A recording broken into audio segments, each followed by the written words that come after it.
Yuk jadi bagian dari dakwah kami. Dukung operasional dakwah dan sosial kami, raih pahala amal jariah yang terus mengalir sampai hari kiamat. Alhamdulillah, selalu saja lisan kita memuji Sang Pencipta Allah atas segala nikmat yang dilimpahkan kepada kita, terutama nikmat Islam dan iman. Yang dengan Islam dan iman ini kita punya panduan hidup.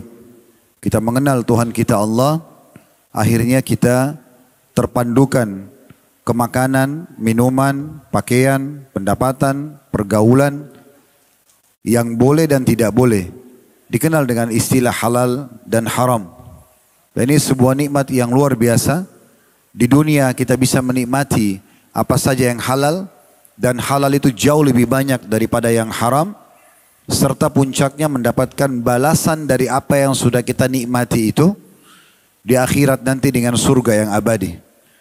Belum nikmat kesehatan, kekuatan, dan apapun yang bisa membuat roda kehidupan di muka bumi ini berputar, itu namanya rezeki dan nikmat yang harusnya kita nikmati dan kita syukuri. Tugas kita sebagai hamba Allah hanya itu saja, menikmati dan bersyukur.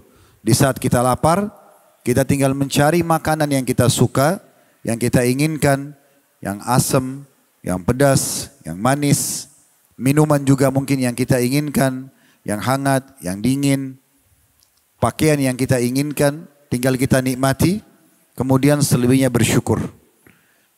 Allah Subhanahu wa Ta'ala menjadikan syukur ini sebagai kata kunci agar nikmat-nikmat tersebut bertahan, bahkan bisa bertambah. Oleh karena itu selalu basahi lidah dan bibir kita dengan kalimat Alhamdulillah. Ingatlah baginda Nabi alaihi salatu wassalam, beliau selalu mengucapkan kalimat Alhamdulillah dalam setiap keadaan beliau. Kalau dalam keadaan nikmat melimpah, maka baginda Nabi SAW mengucapkan Alhamdulillahilladzi bini'matihi tatimmus salihat. Dihafal doa ini, Alhamdulillahilladzi bini'matihi tatimmus salihat. Segala puji bagi Allah, dengan izinnya semua kebaikan-kebaikan tersempurnakan. Dan kalau ujian sedang datang, maka Nabi SAW tidak berkeluh kesah, tapi beliau masih mengucapkan Alhamdulillah ala kulli hal. Segala puji bagi Allah dalam setiap keadaan.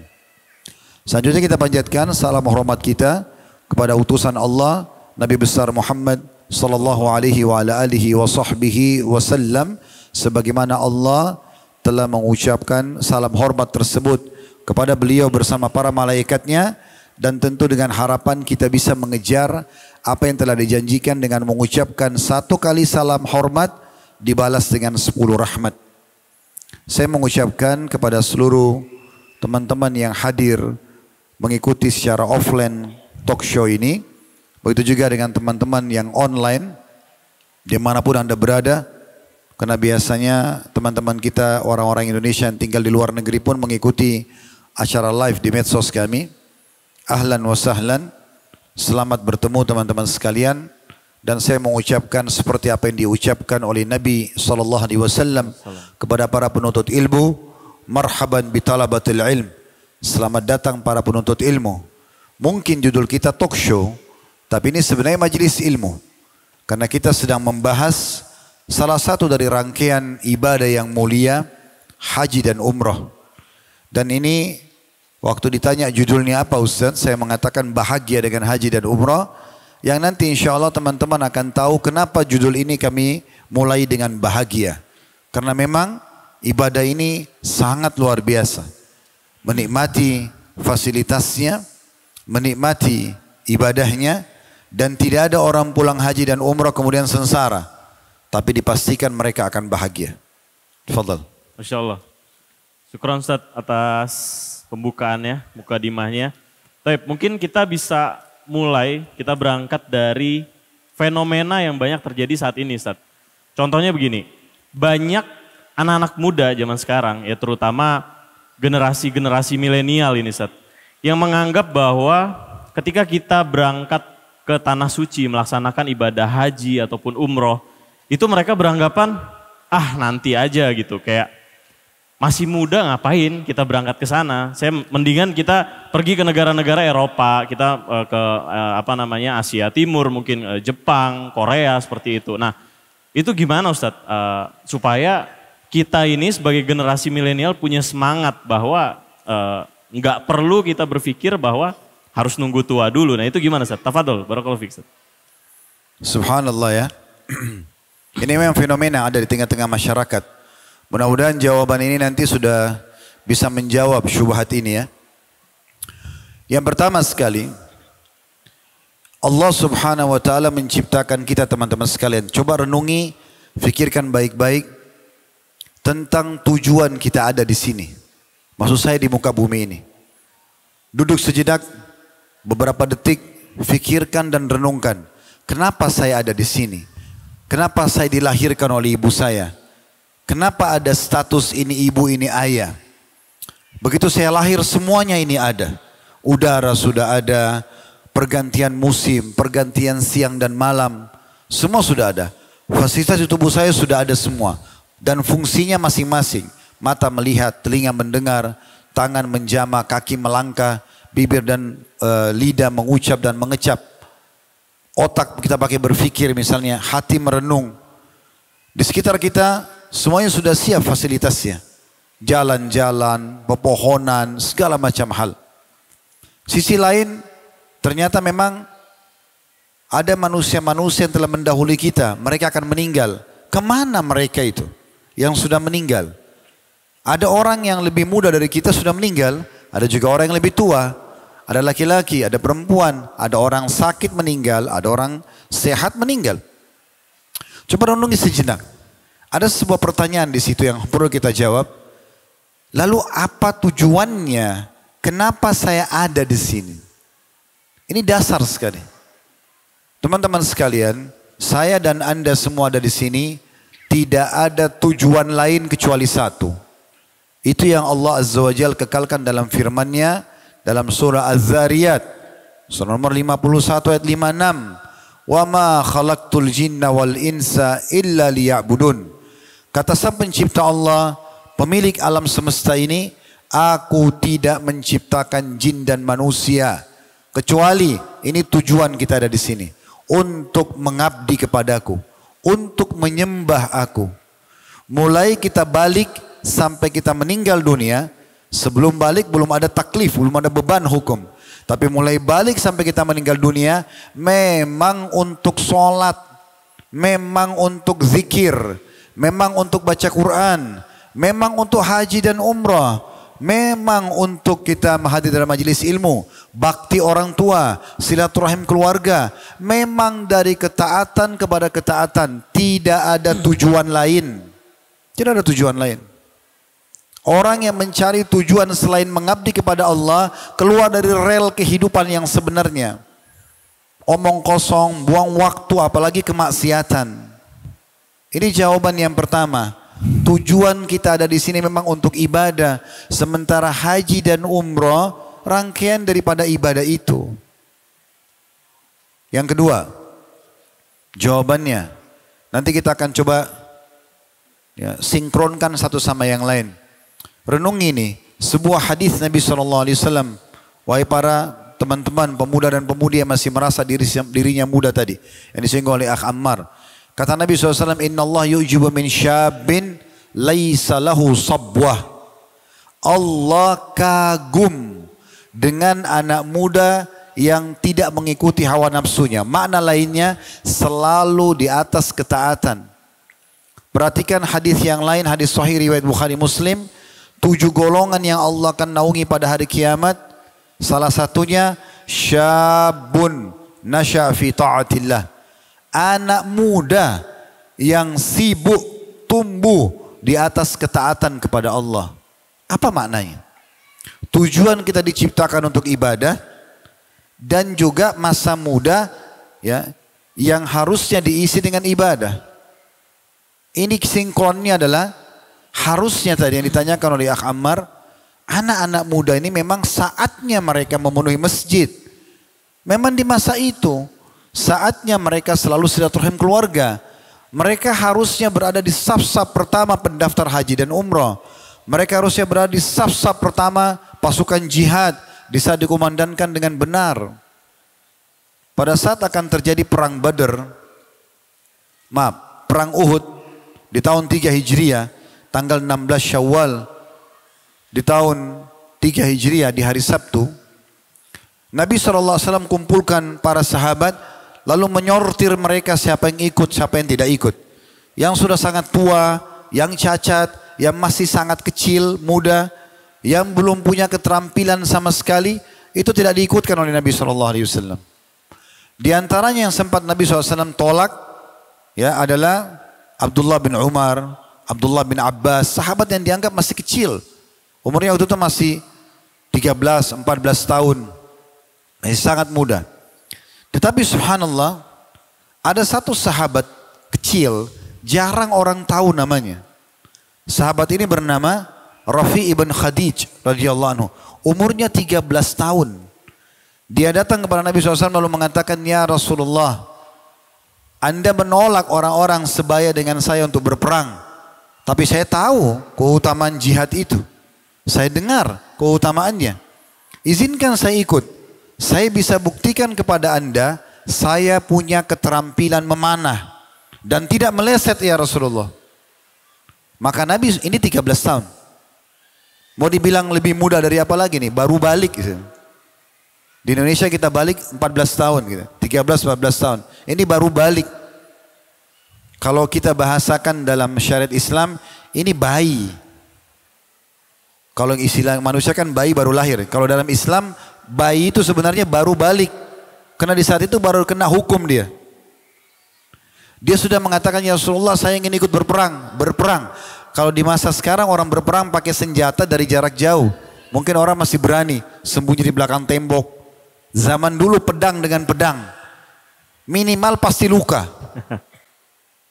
Tapi orang ini datang dan mengatakan, "Ya Rasulullah, saya mahir." Nabi SAW tes panahannya berhasil. Memang benar tidak meleset. Diizinkan ikut. Ternyata ada satu sahabat yang lain sama 13 tahun. Dia mengatakan namanya Samurah bin Jundub radhiyallahu anhu. 13 tahun juga. Hafal nama ini ya. Yang pertama Rafi ibn Khadij, yang kedua Samurah bin Jundub. Ini Samurah 13 tahun tapi badannya agak besar. Suka ikut dengan sahabat-sahabat yang sudah dewasa, gulat. Dan memang dia punya keterampilan. Dia mengatakan, "Ya Rasulullah, Anda mengizinkan Rafi' ikut jihad. Saya juga ingin ya Rasulullah. Dan saya bisa buktikan kalau saya bisa mengalahkan dia gulat." Maka Nabi SAW uji kedua ini. Rafi ibn Khadij dan Samurah untuk gulat. Dan Samurah menang. Gara-gara itu diikutkan jihad. 13 tahun. Dia sudah tahu tujuan dia diciptakan. Di saat dikumandangkan jihad, dia ikut jihad. Sudah pernah dengar belum hadis tentang masalah haji? Waktu Nabi SAW pergi haji. Di haji wada beliau. Haji perpisahan, karena itu awal Allah izinkan beliau haji dan sekaligus juga haji perpisahan karena beliau sakit setelah pulang dan meninggal dunia alaihi salatu wassalam. Waktu mendekati Mekah ketemu dengan satu kafilah dari suku Arab dan mereka tidak mengenal Rasulullah SAW karena beriman tapi belum pernah ketemu. Baru ketemu di musim haji itu. Nabi SAW tanya, "Siapa kalian? Dari suku mana?" Mereka sebutkan dari suku ini dan itu. Kemudian ada satu ibu bertanya, "Siapa Anda ini?" Kata Nabi SAW, "Saya Rasulullah." Tiba-tiba ibu itu ngangkat anaknya yang masih kecil. Ini anak mungkin 3-4 tahun. Dibawa haji oleh ibunya. Diangkat oleh ibu tersebut mengatakan, "Ya Rasulullah, apakah anak sekecil ini juga bisa haji?" Kata Nabi SAW, "Iya, dan pahalanya untukmu." Kan bisa saja Nabi bilang, "Jangan dibawa, masih kecil, nggak usah." Iya, bawa maksudnya. Kamu sebagai orang tuanya dapat. Walaupun dengan hajinya dia dibawa oleh orang tuanya masih kecil tadi, itu belum menggugurkan kewajiban haji kalau sudah balik nanti. Tapi sudah dilatih dari kecil agar terbiasa mengenal syiar-syiar Islam. Saya sangat prihatin melihat kalau orang punya kemampuan, Allah berikan kekuatan fisik, Allah berikan harta. Terlebih lagi bagi teman-teman kita yang masih muda ini, yang memang orang tuanya kaya, orang tuanya penuhi kebutuhannya, dia minta apapun dikasih. Lagi liburan sekolah mau ke Singapura, mau ke Jepang, dibiayai sama orang tuanya. Kenapa nggak minta umroh? Kenapa nggak minta haji? Pengaruhnya sangat besar. Haji itu dan umroh butuh kekuatan fisik. Jalan, lari. Kan kita berjalan pada saat lagi tawaf. Kita berjalan dan berlari pada saat kita sedang sa'i. Kalau umrah, haji ada plusnya lagi. Jalan untuk jumroh. Ada juga perjalanan kita antara Arafah, Muzdalifah, Mina. Ada sebagian titik mungkin tidak bisa kita menggunakan kendaraan. Kita jalan kaki misalnya. Butuh kekuatan fisik. Kalau sudah pakai kursi roda, udah rabun matanya, sudah lemah fisiknya, tentu kurang juga kualitas ibadahnya. Bukankah orang yang duduk dalam sholat mendapatkan setengah pahala orang yang berdiri? Artinya, makin kita bisa sempurnakan dengan kekuatan fisik kita di masa kita masih muda, makin sempurna pahalanya. Mungkin ada yang bilang begini, tapi Ustadz, saya kan juga ingin tahu negara-negara lain. Ingin kenal Jepang, ingin kenal Singapura, ingin kenal yang lain. Oke, kalau mau kenal. Tapi apakah harus ke sana? Kan bisa saja kenal sekarang sudah bisa dari Google. Mau tahu Singapura itu apa? Dari YouTube bisa lihat. Mau tahu luasnya, mau tahu jenis-jenis bangunannya, peradabannya, jumlah masyarakatnya, perekonomian, politiknya. Kita semua bisa dapatkan datanya. Kenapa harus ke sana gitu? Kalau ada hal darurat, menjadi duta, penuntut ilmu, pebisnis, mungkin. Liburan, habiskan ke negara-negara non-muslim. Perhatikan sabda Nabi SAW. Renungi baik-baik, kata Nabi SAW. Ana bari'un mimman asya baina udhuril musyrikin. Aku, kata Nabi, berlepas diri dari orang-orang yang sengaja hidup di tengah-tengah komunitas orang-orang musyrik. Orang-orang kafir. Mau makan susah dapat makanan halal. Mau sholat susah. Banyak yang lagi meninggal dikubur dengan caranya orang non muslim. Saya berbagi pengalaman. Waktu sekian tahun yang lalu ya. Saya pernah diundang oleh orang-orang kita. Hafidhahumullah, orang-orang Indonesia yang tinggal di Italia waktu itu. Diundang untuk tur dakwah di Eropa. Dan itu pertama kali saya pergi sekian tahun yang lalu waktu itu. Dan alhamdulillah kita datangi beberapa negara. Nah karena dakwah saya jalan. Kita menyampaikan agama itu beda. Sama tadi duta, sama untuk ilmu, sama pebisnis, ada urusan. Gitu kan. Tapi dia akan kembali setelah itu. Saya waktu ketemu dengan teman-teman di sana panitia, ada yang cerita sama saya. Beliau sudah berumur lalu cerita. Saya bilang, Pak gimana kehidupan di sini? Ceritakan sama dia semua. Terus dia ceritakan bagaimana dia sekarang dekat dengan agama. Dia bilang dulu saya sangat jauh dari agama. Sangat jauh. Saya nggak usah sebutin nama beliau, hafidhahullah, tapi orang kita. Dia punya usaha di sana gitu, cukup besar, restoran. Akhirnya dia bilang, saya awalnya tidak sholat, tidak bisa baca Quran. Dia bilang ada satu kejadian yang membuat saya sadar, Ustaz. Apa itu Pak? Saya penasaran, saya tanya. Itu pas lagi tiba di bandara. Waktu itu di Milan, pas tiba, lalu itu yang bahasa pertama yang disampaikan ke saya. Dia bilang saya pernah punya satu teman tinggal di satu kota lain. Kemudian dia muslim. Pada saat dia meninggal kami dapat berita kalau dia meninggal. Kami datang ke kota itu. Ternyata dia sudah diproses kematiannya dengan cara Nasrani. Masukkan peti di gereja, dinyanyi-nyanyikan. Dia bingung.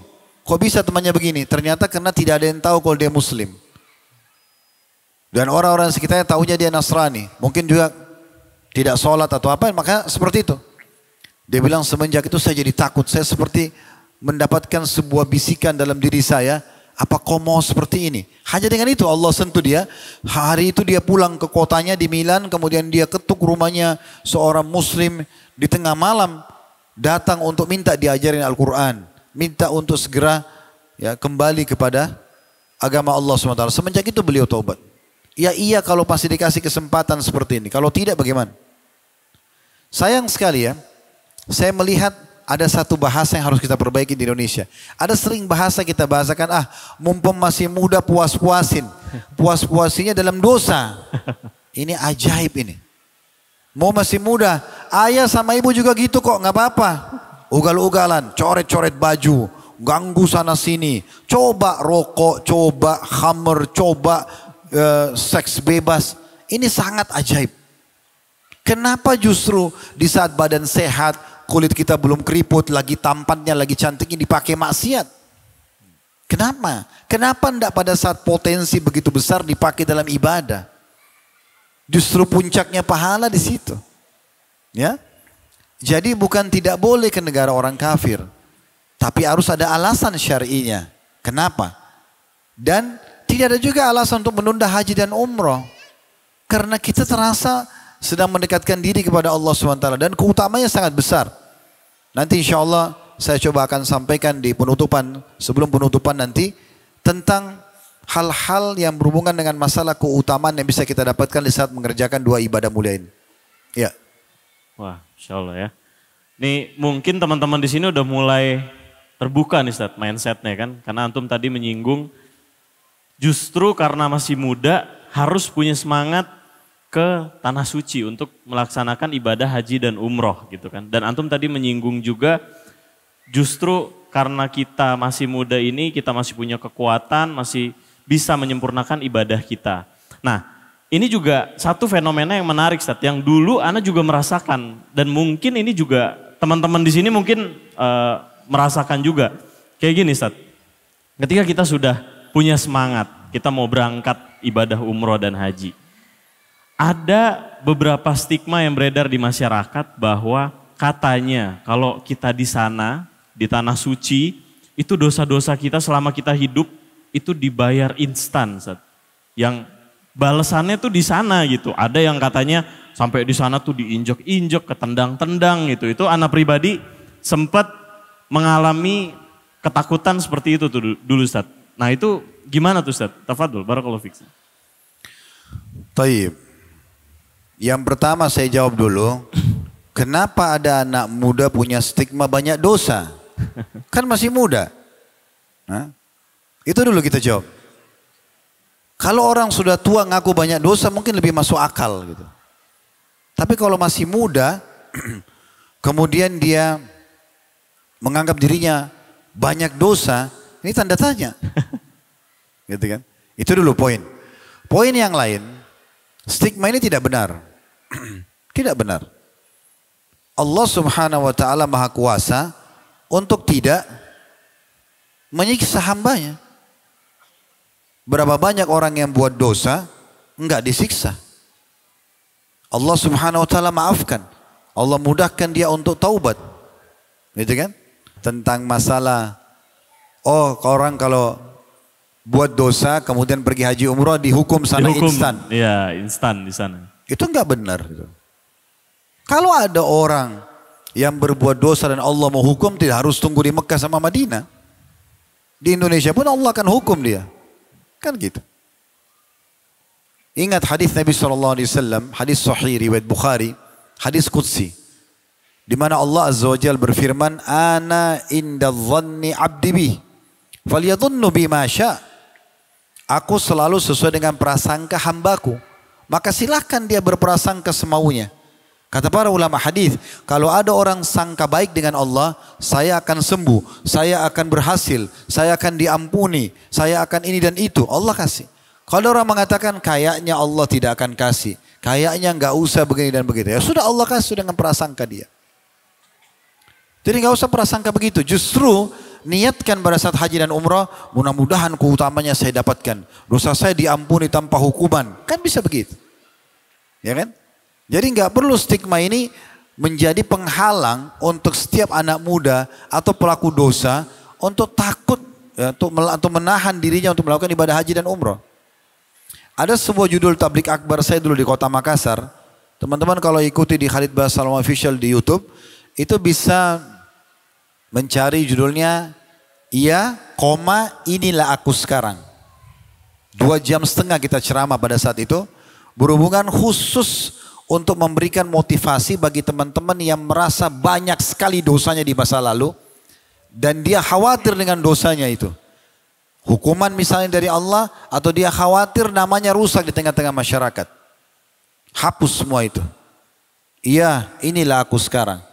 Kamu dulu bandel ya? Kamu dulu begini? Iya, inilah aku sekarang. Dulu. Umar bin Khattab itu pemabuk. Dalam sejarah beliau sendiri pernah mengatakan sebelum masuk Islam, aku tidak pernah meninggalkan satu hari pun kecuali meneguk khamr. Di masa jahiliyah. Tiap hari keluar hanya untuk menyiksa umat Islam. Coba bayangkan. Sampai pernah satu kali waktu para sahabat ingin hijrah ke Ethiopia, ke Habasyah. Malam hari mereka sepakat yang masuk Islam di Mekah 153 orang fase Mekah. 13 tahun itu. 83 orang hijrah ke Ethiopia. 70 tinggal bersama Nabi SAW di Mekah. Waktu itu sedikit sekali orang masuk Islam. Karena diisolasi benar sama Quraisy. Siapa yang ngomong tentang Islam digebukin. Orang Islam boleh dipukul, boleh dibunuh, boleh diambil hartanya. Yang melakukan tidak dihukum. Akhirnya 83 sembunyi-sembunyi lari ke Ethiopia. Karena mereka kalau keluar dari Mekah, waktu itu Mekah cuma punya satu pintu gerbang. Jadi orang keluar masuk ketahuan. Ada dinding besar dulu membentengi Mekah itu. Jadi orang keluar masuk ketahuan. Mereka cari tengah malam di mana orang-orang kafir Quraisy pada saat itu tidur, baru mereka lari. Subhanallah, di malam itu pada saat mereka mau lari, yang berjaga-jaga jadi ketua keamanan, kepala keamanan Umar bin Khattab. Waktu beliau masih kafir nih. Dan Umar ini dikenal sangat keras sama umat Islam. Dia kalau siksa orang Islam datang, bukan budak dia. Budaknya tetangganya, budaknya temannya dia datang, disiksa sama dia, dipukul, digebukin.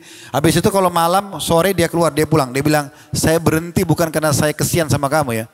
Saya berhenti karena saya sudah bosan aja. Besok saya kembali siksa kamu. Itu kata Umar kepada umat Islam. Luar biasa terkenal kerasnya. Subhanallah, dari 83 orang yang mau lari ke Ethiopia ini, semuanya berhasil keluar kecuali dua orang. Ummu Abdillah, seorang wanita namanya Ummu Abdillah, sepupunya Umar bin Khattab, sepupunya. Sama anak kecilnya. Waktu Ummu Abdillah mau keluar, dilihat ada Umar di pintu gerbang. Ummu Abdillah ini cari gunung yang paling bisa dilewatin sama dia. Cari gunung untuk melewatin pagarnya, temboknya Mekah. Dapat gunung, naik, turun. Subhanallah, pas dia turun dari gunung, Umar lagi patroli di luar. Ketemu sama Umar. Umar kaget. Ummu Abdillah dia kenal, ini perempuan. Naik gunung malam-malam ngapain nih? Kata Umar, ada apa wahai Ummu Abdillah? Sepupunya dia. Kata Ummu Abdillah, Maha suci Allah. Subhanallah. Kami di Mekah kalian siksa dan kalian larang kami ibadah. Kami mau hijrah pun kalian larang. Umar kaget dengan statement itu. Sebagian ahli sejarah mengatakan ini termasuk bibit penyebab Umar masuk Islam. Bibitnya awalnya. Sampai Umar mengatakan, jadi kau mau kemana? Dia bilang, saya akan ke Ethiopia bersama teman-temanku kaum muslimin. Karena gak bisa ibadah di sini. Umar bingung. Umar mengatakan, kalau gitu semoga keselamatan bersamamu, pergilah. Pergi dia. Waktu Ummu Abdillah datang ke padang pasir, tempat yang sudah disepakati mereka sembunyi-sembunyi. Oh Alhamdulillah Ummu Abdillah datang, kata para sahabat. Begitu ketemu, kata mereka, bagaimana? Apa ceritanya? Kenapa kau telat nih? Oh tadi saya lihat ada Umar depan pintu gerbang. Saya takut dia temuin, saya cari gunung naik, manjat, turun lagi. Begitu saya tiba di luar, Umar lewat. Oh terus apa yang terjadi? Umarin siap bunuh umat Islam. Apa yang terjadi? Ya Umar heran kenapa saya perempuan begini malam-malam naik gunung gendong anak saya hanya untuk menyelamatkan agama. Terus gimana? Kata Umar, pergilah kalau gitu semoga keselamatan bersamamu. Ada satu sahabat bilang, kayaknya penyebabnya Umar masuk Islam nih. Sahabat yang lain bilang apa? Gak mungkin. Umar tidak akan masuk Islam sampai unta bisa masuk ke lubangnya jarum. Begitu keyakinan orang Islam di Mekah pada saat itu. Sulit sekali, gak mungkin. Tapi hidayah datang, subhanallah. Masuk Islam lah Umar. Gitu kan? Pertanyaan, apakah setelah semua kebencian itu dan masuk Islam? Ya. Kemudian Islam pernah membahas masa lalu Umar? Gak ada. Bahkan para sahabat mengatakan kami mulia semenjak masuk Islamnya Umar. Umar dengan ikhlasnya radhiyallahu anhu, dengan keislaman, dengan keimanannya, Allah muliakan. Allah jadikan sebagai mertua Nabi, sebagai sahabat Nabi. Penyebab banyaknya ayat-ayat Al-Quran turun karena Umar. Tentang pengharaman khamar, tentang hukuman bagi tawanan Badr. Ada mungkin 13, 14, sekian belas ayat Al-Quran turun karena Umar radhiyallahu anhu. Nabi SAW mimpi Umar memiliki baju yang sangat panjang, ditanya oleh para sahabat, apa takwilnya Rasulullah? Kata Nabi SAW, ilmu. Nabi SAW waktu Mi'raj ke langit, diperlihatkan istana, berlian yang berongga, ada perempuan lagi di situ.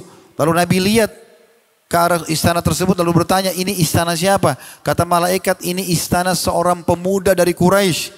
Kata Nabi SAW, saya kira itu istanaku. Lalu saya tanya, istana siapa? Kata Jibril alaihissalam, istananya Umar bin Khattab. Dulu benci sekali Islam ini. Tapi Islam subhanallah tidak pernah melihat masa lalu orang. Islam melihat sekarang ke depan. Sekarang ke depan.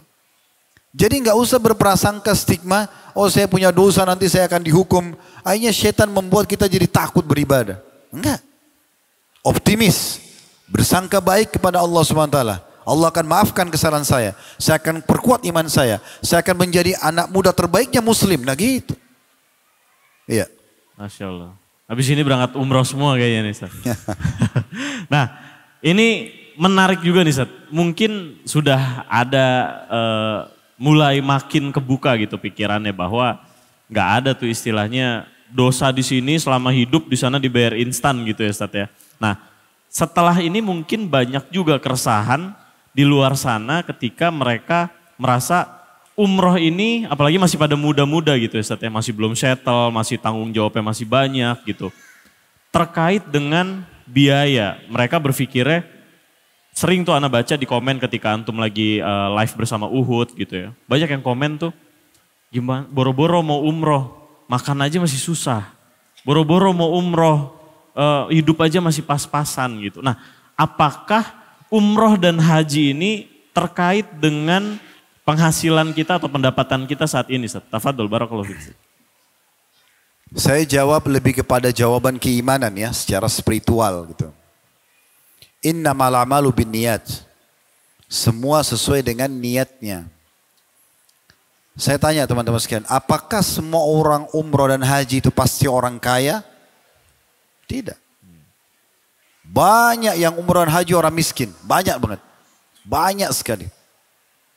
Bagaimana mereka berangkat? Uangnya nggak ada. Innamal a'malu binniyat. Semua sesuai dengan niatnya. Order kepada Allah. Niatkan. Minta. Kita ini disuruh manja sama Allah. Minta. Ya Allah mudahin umroh saya. Dari mana bukan urusan kita. Biarkan Allah yang aturkan. Ada yang umrohkan, tiba-tiba dapat rezeki bisa umroh. Terlebih lagi memang umroh ini penyebab datangnya kekayaan. Saya pernah haji beberapa waktu yang lalu dan ada satu jemaah haji datang kepada saya. Dia sendiri yang ceritakan itu. Saya hijrah Ustadz kena ceramah antum. Alhamdulillah dia bicara begitu, bukan saya tambah. Terus kemudian dia mengatakan, saya ini termasuk orang yang mempraktekkan apa yang Ustadz bilang. Tentang masalah umroh dia bilang. Ini lagi haji sama kami. Bukan tahun ini, tahun-tahun sebelumnya. Terus dia mengatakan, saya bilang apa ceritanya? Dia bilang pernah saya punya uang pas-pasan waktu itu. Memang ada tapi pas untuk bayar umroh. Saya bingung antara saya umroh atau saya mulai usaha. Tapi saya ingat perkataan antum di pengajian, memang saya pernah sampaikan. Saya pun kalau teman-teman sering tanya, Ustadz, saya punya uang 20 juta, 25 juta.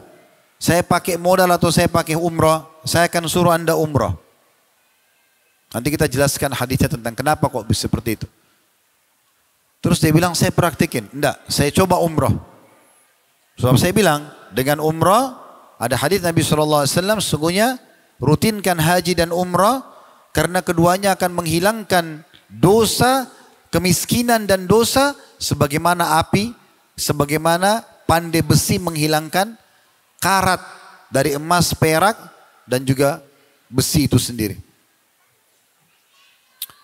Dia bilang saya coba ke sana dan saya juga tambahkan, belum lagi kita bisa berdoa depan Ka'bah, memohon. Ini kiblat muslimin. Kalau dari sini kita ribuan kilometer untuk menghadap Ka'bah. Tapi di sana depan mata, berdoa kepada Allah Subhanahu wa taala. Syekh Shinkiti, salah satu anggota di majelis ulamanya Saudi, menceritakan, ini cerita masih pakai kaset dulu. Di masa dulu masih pakai kaset, saya pernah dengar ceramah beliau gitu. Beliau bilang, waktu bicara masalah haji dan umrah, tidak ada orang yang menghadapi permasalahan dalam hidupnya dan konsultasi sama saya, dan dia masih punya kesempatan untuk umrah dan haji kecuali saya suruh umrah dan haji. Dia cerita pengalamannya. Ada satu bapak suami istri mengeluh, minta fatwa, minta nasihat, karena dia punya anak perempuan 3 orang kalau nggak salah. 3-3 sudah menikah, tapi ada yang satu ini selalu bermasalah sama suaminya, anak perempuan. Selalu ribut rumah tangganya, selalu saja hampir cerai. Waktu konsul sama saya, kata Syekh, maka saya tanya, Anda tinggal di mana? Kebetulan yang menanyanya tinggal di Madinah. Kata Syekhnya, Anda bisa umrah? Dia bilang bisa. Oke, berangkat malam ini. Karena dari Madinah ke Mekah dekat. Naik mobil cuma 4-5 jam. Berangkat, laksanakan umrah. Dan selama tawaf, sa'i, panjatkan hajat itu. Supaya Allah selesaikan permasalahan anak Anda ini. Dia bilang baik. Setelah tutup telepon, orang itu tidak pakai nunggu, suami istri sepakat pergi umrah. Waktu itu belum ada handphone ini.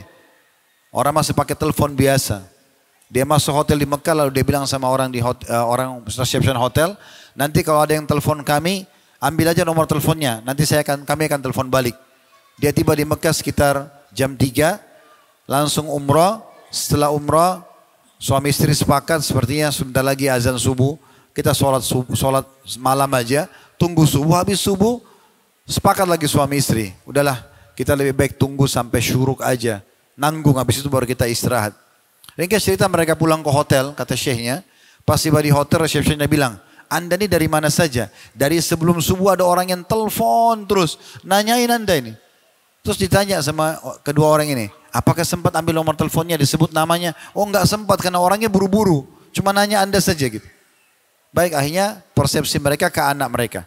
Teleponlah ke anaknya satu persatu. Yang 2 ini yang tidak ada masalah mengatakan mereka tidak telepon. Yang ketiga yang punya masalah ini ditanya sama orang tuanya. Apa kau telepon nak? Oh iya saya telepon. Ada apa? Khairan insya Allah. Mudah-mudahan baik. Iya saya tidak tahu tadi sebelum subuh tiba-tiba suami saya bangun. Dan suami saya minta maaf dengan saya. Suami saya minta agar diberikan kesempatan memperbaiki rumah tangga dan berjanji akan menjadi suami yang baik. Intinya saya sangat bersyukur suami saya berubah dan rumah tangga kami tidak jadi bercerai. Subhanallah, Allah kabulkan doanya. Ini kisah seperti ini banyak ya. Ada ribuan kisah begini. Ada orang dari Mesir, seorang pengusaha yang kaya raya. Kemudian dia lumpuh. Terus dia minta agar disampaikan depan Ka'bah. Begitu kisahnya. Lalu dikatakan di depan Ka'bah pada saat dibawa oleh anak-anak dalam kondisi dia lumpuh. Dia mengatakan, ya Allah, sebagaimana engkau telah menyampaikan aku di depan rumahmu ini, maka pulangkan aku ke negeriku dalam kondisi aku sembuh atau matikan saja aku. Kata anak-anaknya, kami saksikan ayah kami berdiri. Kemudian jalan tawaf, kami ikut di belakangnya. Setelah 7 kali tawaf baru dia bilang, loh saya sudah tinggalkan tempat saya tadi duduk. Kata anaknya, iya dan anda sudah tawaf 7 kali. Maka dia syukur kepada Allah, Allah sembuhkan. Ada orang yang matanya buta, anak muda di Saudi diceritakan oleh para masyayikh di sana. Rabun matanya pakai kacamata tebal. Kemudian dia selalu dipandu oleh teman-temannya pada saat dia sa'i, tawaf dan sa'i. Begitu dia sa'i sudah mau selesai umrah, dia minta temannya ambilin segelas zam-zam, hadap kiblat, dia buka kacamatanya. Kacamatanya cuma simbolik karena buram juga. Dia buka kemudian dia usap air zam-zam matanya lalu dia berdoa agar Allah sembuhkan. Sambil tutup mata, begitu dia tutup, selesai dia berdoa, dia tutup mata, dipakai kacamatanya. Begitu dibuka, malah dia nggak bisa lihat apa-apa sama sekali. Lebih buram dari sebelumnya. Begitu dia buka kacamatanya, matanya terang. Seketika Allah sembuhin matanya. Enggak operasi, enggak apa. Keajaiban doa terjadi. Dan itu semua terjadi di sana. Itu semua terjadi di sana. Jadi teman-teman sekalian, enggak ada maslahatnya untuk menunda masalah. Dan tidak ada, memang ada hubungannya antara ada persiapan finansial atau tidak. Tapi kalau kita bicara orang punya finansial ya sudah tinggal dibayar. Kalau orang tidak punya finansial, bersangka baik pada Allah. Dan order sama Allah, manja dengan Allah. Allah ini mau kita manja teman-teman. Makin sering antum minta merengek sama Allah, makin bagus. Ibnu Qayyim rahimahullah pernah melihat seorang ibu marah sama anaknya. Pas beliau lewat depan rumahnya lagi marah sama anaknya. Saking marahnya ibu ini, anaknya dikeluarin dari depan pintu, kemudian ditutup pintunya. Anaknya nangis-nangis karena kecapean, tertidur anak itu. Waktu anak itu tertidur, Ibnu Qayyim buka pintu, terus jemput anak itu digendong. Kata Ibnu Qayyim, Maha Suci Allah. Subhanallah. Kalau seandainya semua orang beriman seperti anak ini pada ibunya kepada Allah, maka pasti Allah akan kasih, karena Allah lebih sayang kepada hambanya daripada ibu kepada anaknya. Tinggal minta. Dalam sebuah hadis riwayat Tirmidzi, kata Nabi SAW, Inna Allah, begini bunyinya, Man lam yadu'ullah yaghdab alaih. Siapa yang tidak minta kepada Allah, siapa yang tidak manja, tidak merengek kepada Allah, Allah marah padanya. Antum kalau tidak mau minta sama Allah, tidak menunjukkan kebutuhan, justru Allah marah. Sampai seorang penyair Arab mengatakan, artinya kurang lebih begini. Jangan kau minta sama manusia. Karena kalau kau minta sama manusia, dia akan marah. Sekali kita minta, 2 kali, 3 kali, lama-lama dia marah. Tapi mintalah kepada zat Allah, yang kalau kau tidak minta justru dia marah. Minta akhi dan ukhti. Ya Allah, mudahkan aku umrah dan haji di masa mudahku. Terus merengek sama Allah. Di sepertiga malam antara azan iqamah, antum punya makanan sedikit, punya sedikit uang, sedekahkan, tawasul dengan amal saleh. Mudahkan sedekahku ini walaupun cuma 10.000 rupiah, penyebab aku umrah atau haji ya Allah. Tawasul, optimis, sangka baik dengan Allah. Allah akan kasih. Allah akan kasih teman-teman sekalian. Saya subhanallah, berapa tahun lalu, travel yang Allah amanahkan ini Uhud Tour, kurang lebih berjalan sekali 5 masuk 6 tahun. Tahun ke-6. Sebelumnya saya bimbing travel orang itu. Berangkat jadi pembimbing saja. Sambil di Mina, di Arafah saya berpikir, subhanallah enak benar orang kalau punya travel ya. Artinya dia bisa berangkat setiap saat dia mau. Dia juga bisa berangkatin orang, berapa banyak pahala yang didapatkan. Saya pulang, saya bilang sama istri saya, lagi kami di ranjang mau istirahat, enak benar ya orang kalau punya travel, bisa berangkat setiap saat. Subhanallah, ini perkataan ini saja. Dengan harapan dalam hati supaya Allah kasih saya travel. Hanya 2-3 tahun ke depannya Allah kasih travel. Jujur dengan Allah, tamak, merengek dengan Allah. Makin kita merengek, makin kita manja, makin diberikan. Bukan mustahil bahkan, Allah bukan cuma kalau minta sama Allah tidak usah tanggung-tanggung. Banyak orang teman-teman mau berdoa sama Allah kalau sakit parah. Sudah sakit parah nggak bisa sembuh, 7 dokter konsultasi sudah nggak bisa sembuh, baru sholat malam. Ini kasihan benar orang ini. Kenapa kita doa itu? Kenapa doa diletakkan sebelum makan, sebelum tidur, sebelum keluar rumah, sebelum berpakaian, sebelum biologis? Kenapa sebelum? Supaya libatkan dulu Allah di situ. Setelah selesai memuji Allah, kita lupa ini. Manja sama Allah, minta. Allah kasih. Tidak ada yang mustahil. Bahkan teman-teman sekalian, selama tidak bentrok dengan sunnatullah, tidak bentrok dengan sistem yang sudah Allah buat, maka Allah akan beri. Gak ada yang mustahil. Gak ada yang mustahil. Jangan bilang, oh ini kayaknya mustahil buat saya. Gak ada yang mustahil. Umar bin Abdul Aziz rahimahullah, tadinya orang biasa. Minta agar Allah jadikan dia sebagai pemimpin muslimin di kota Madinah. Berjalan cuma berapa waktu, jadi gubernur, jadi wali kotanya Madinah. Dalam kisah beliau disebutkan, beliau sempat berkata begini, pada saat jadi gubernur Madinah, ada satu orang miskin sering minta-minta sama dia dari dulu. Begitu jadi wali kota didatangin, orang miskin itu datang lagi. Dia minta, dikasih sama Umar bin Aziz. Lalu kata Umar begini, ketahuilah saya ini punya tumuh. Tumuh itu semangat yang sangat besar, optimis yang sangat besar untuk mendapatkan agar saya menjadi khalifah muslimin. Khalifah muslimin. Dari orang biasa, jadi wali kota, jadi khalifah. Khalifah itu di atasnya presiden dan raja, karena khalifah itu besar sekali wilayah kekuasaannya. Dan waktu itu, kebetulan dinasti Umayyah yang terbentuk dari tahun 40 Hijriah, runtuh di tahun 132 Hijriah, ini turun-temurun dari ayah ke anak dan begitu. Umar bin Abdul Aziz ini tidak masuk dalam urutan yang akan jadi raja, nggak masuk. Tapi karena optimisme, karena semangat, karena niatnya yang benar, Subhanallah, meninggal khalifah. Sebelum khalifah meninggal, yang berada di negeri Syam, dia lagi di Madinah. Tiba-tiba Allah masukkan dalam hatinya iman. Seingat saya Sulaiman rahimahullah, dia masuk iman dalam hatinya, lalu dia tanya, ya, penasehatnya dia, Raja ibn Haywa namanya, penasehat ini, orang yang sangat soleh. Dia bilang, kata khalifah, saya ini khawatir saya meninggal, kalau saya tulis wasiat kepada saudara-saudara saya nanti yang gantikan saya, mereka ini masih jauh dari harapan menjadi khalifah muslimin. Secara ibadah, secara kepemimpinan. Kira-kira menurut kamu siapa? Tiba-tiba penasihat ini bilang, menurut saya Umar bin Abdul Aziz. Padahal maksudnya tidak ada masuk dalam urutan jadi raja, nggak ada. Nggak ada. Wali kota Madinah pun sebenarnya tidak bisa. Tapi dia berdoa terus Allah kasih. Karena semangatnya berdoa, langsung kata Sulaiman, engkau benar. Saya akan tulis wasiat sekarang pengganti saya Umar bin Abdul Aziz. Padahal ini bukan jalur kerajaan. Dan antum tahu bagaimana proses terjadi beliau jadi khalifah, itu luar biasa.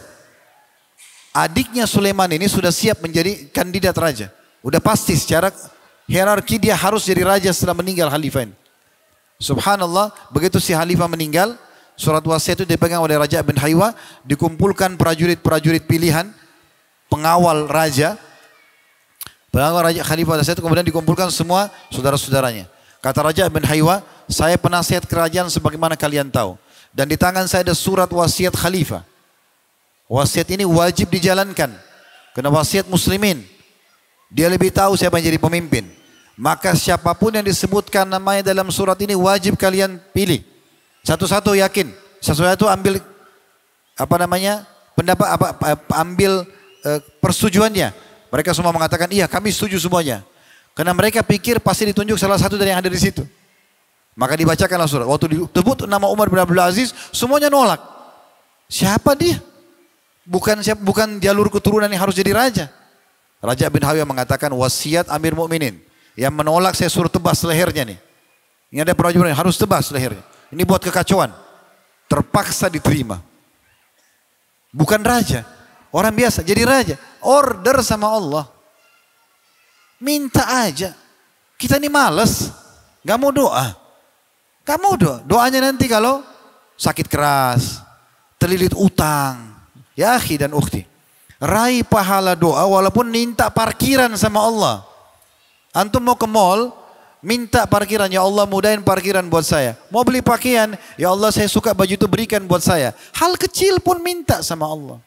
Manja sama Allah. Jangan tunggu masalah baru minta. Sayang betul.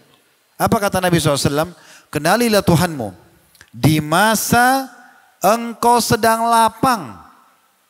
Dia akan mengenalmu pada saat kau sedang sulit. Maksudnya minta walaupun hal sederhana. Minta baju. Apa kata Nabi SAW? Kepada para sahabat. Mintalah kepada Tuhan kalian. Walaupun tali sendal kalian. Zaman dulu orang kalau pakai sendal. Di bawahnya kulit, sisanya pakai tali, dilihat sampai di betis. Tali sendal itu nggak ada nilainya.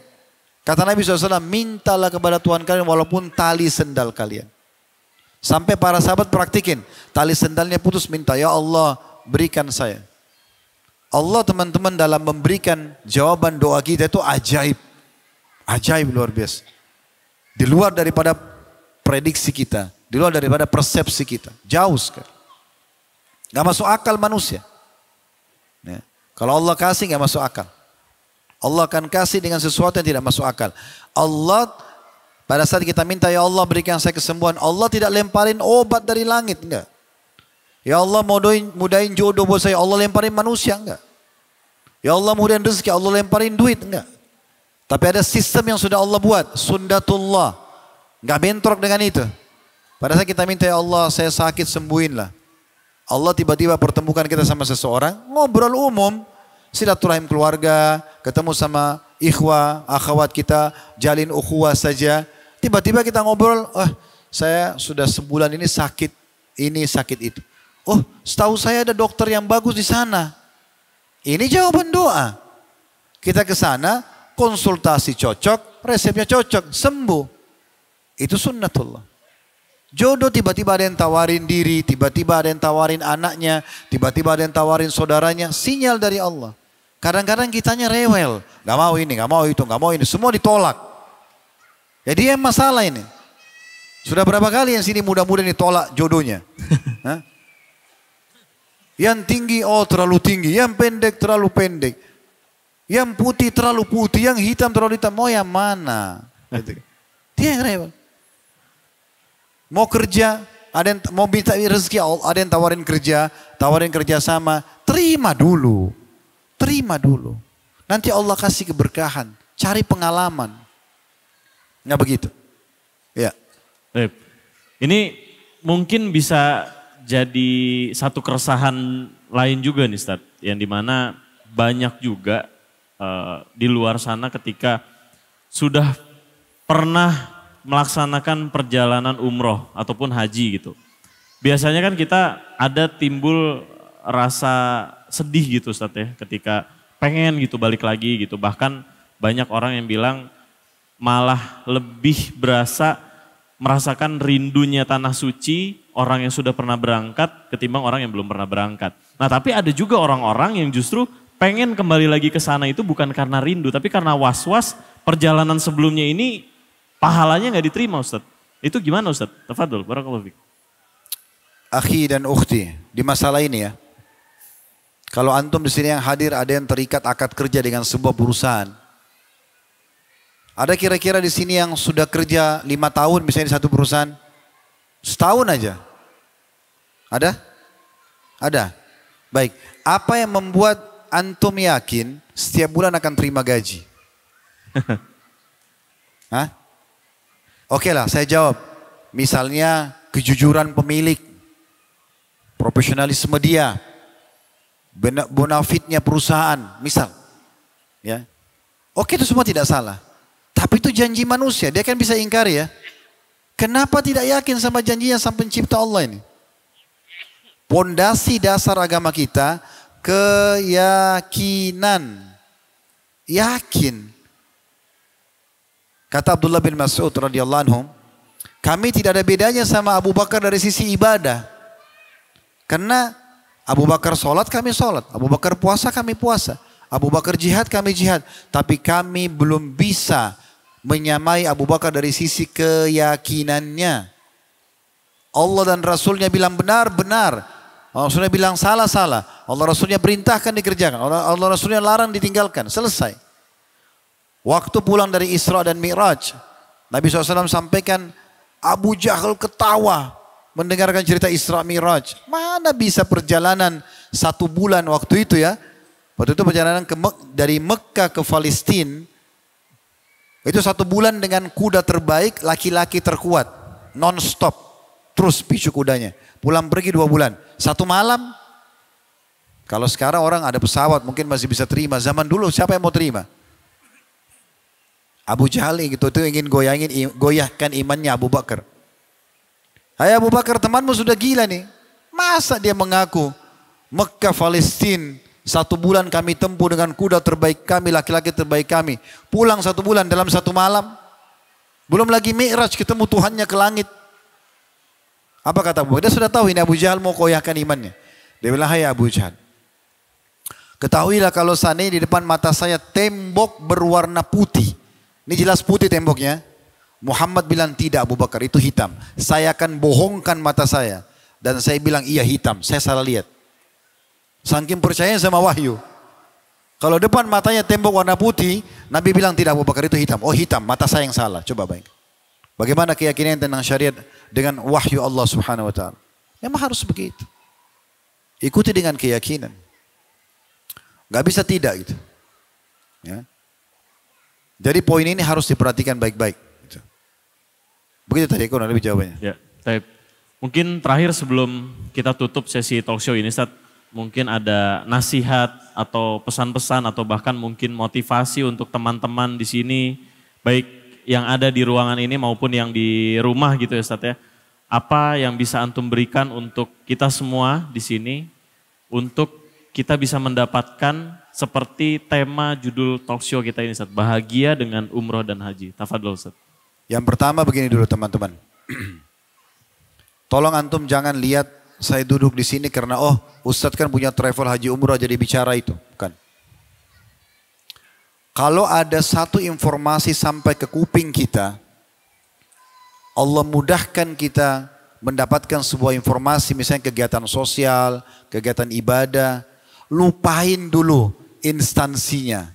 Misalnya gini, ada satu teman antum, dia tawarin kegiatan sosial di yayasannya dia. Enggak usah bilang, oh karena dia kerja di yayasan sosial. Jangan, lupain dulu instansinya. Yang antum lihat substansial bahasannya, kegiatan sosialnya. Allah sedang sampaikan kepada antum melalui orang ini informasi tentang masalah itu. Jadi kalau masih ada persepsi karena dia, antum gak akan mau meraih peluang yang datang dari Allah Subhanahu wa taala. Itu sinyal dari Allah. Yayasan sosial menawarkan pada antum kegiatan sosial, Allah yang gerakkan dia menawarkan. Kan bisa saja dia tidak tawarkan ke antum, tawarkan ke orang lain.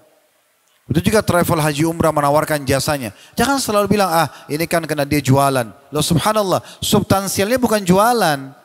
Sedang menawarkan agar antum sampai ibadah ke Mekah. Itu dulu poin penting. Ya. Jadi jangan selalu ditepis atau menepis sebuah peluang ibadah.